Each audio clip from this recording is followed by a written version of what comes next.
Patricia Williams Hayes, LVN, and I come to speak to you this evening about diabetes in you, diabetic education. This picture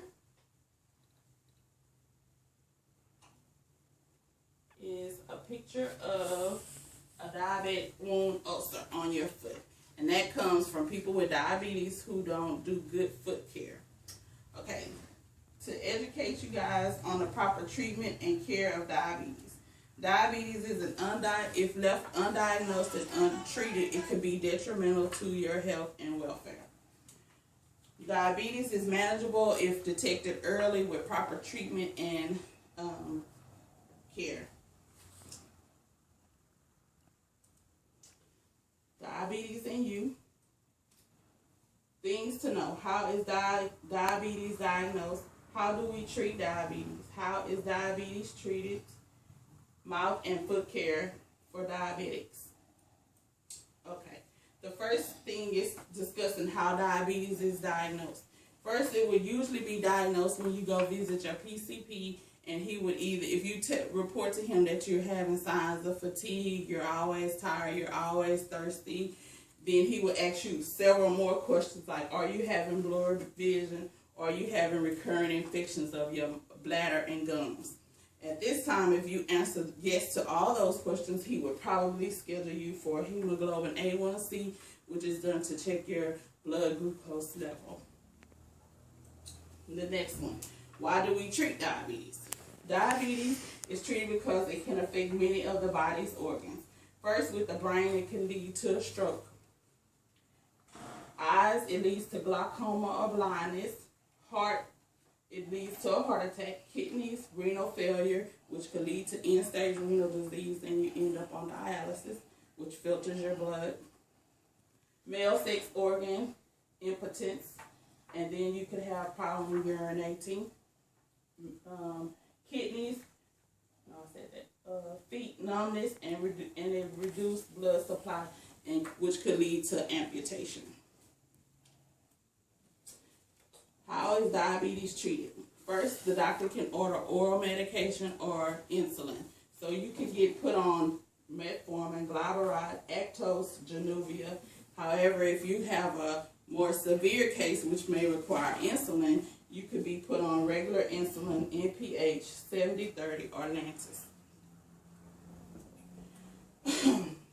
Other ways diabetes is treated through diet and education. The doctor will refer you to a dietitian for a dietary consult or a nutritionist, restricting your carbohydrates, restricting your sugars, drink plenty of water, which means 6 to 8 glasses of water a day. Exercise, you can start walking. You can do cardio exercise, aerobics, or join a gym. Then mouth care is important because your gums can start to bleed. You can use your teeth with infection. Floss after meals. Brush your teeth after all meals. Use mouthwash with fluoride or antiseptic to clean all the germs out of your mouth. And follow up with a dentist at least twice a year. Foot care for diabetics, which is very important. When you are diabetic, you can have loss of feeling and circulation in your feet, which is called peripheral vascular disease. So you would want to prevent that from happening because that could lead to amputation of your toe, your foot, your leg. Once they start cutting, it just goes from there.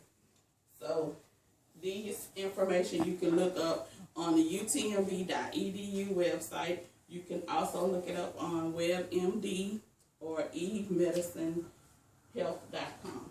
First it says, inspect your feet thoroughly. Check between your toes, top of your foot, soles, and heels. Dry your feet thoroughly, especially between the toes. Pat dry, don't rub. This is another picture of a diabetic ulcer in the beginning stages. This is what happens to your feet if you don't clean between your toes. And this is a simple ingrown toenail which could lead to a bad infection in a diabetic, which could cause their toe to be amputated. So it's good to get the doctor to show you how to cut your toenails. If you go to a nail salon, be careful. Make sure they sanitize their items when they're doing your foot care. Always wear socks. Diabetics need to wear socks and proper shoes. They have to fit properly. They can't be too big or too wide.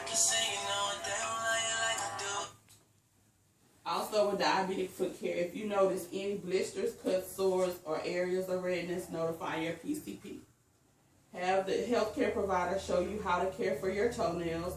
Never try to remove or treat calluses or corns yourself.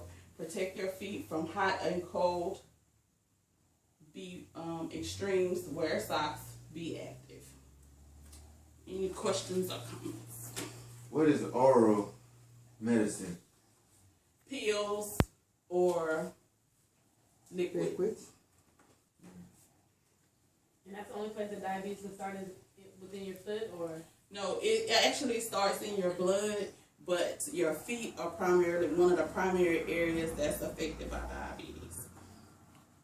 If you need more information, you can check it out on the WebMD website or Blue Cross Blue Shield Texas under chronic diseases.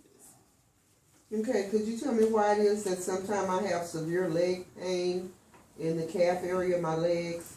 That comes from a buildup of sugar. You have to drink more fluids, and also it comes from the circulation. Maybe you're not getting proper circulation in your lower extremities. You have to walk more. You have to exercise. If you're sitting still, you have to move your feet, every now and then to just keep the circulation going. Yes, ma'am. I just want to know, why does it take so long for diabetics to heal? Because sugar affects the healing process. Sugar slows down the process of how your body heals. So that's why you have to be very careful when you cut your toenails, when you do your fingernails. Any type of injuries could lead to amputation. And you can find more information on that on the Blue Cross Blue Shield website under chronic illnesses. Any more questions? Do diabetes have a certain age limit? It doesn't have a certain age limit, but there are different things that can lead to high risk.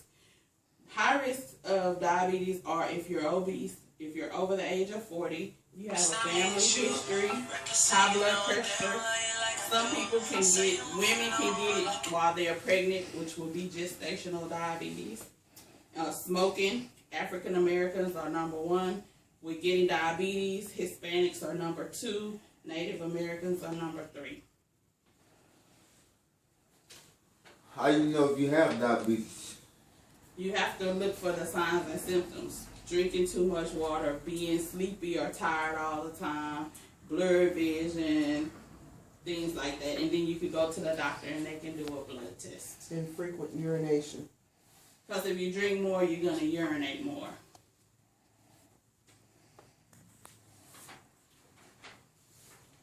That's true. Any more questions? No? Thank you. And good evening. Thank you. Well, He's let's get very out of here with informative. Professor Hayes for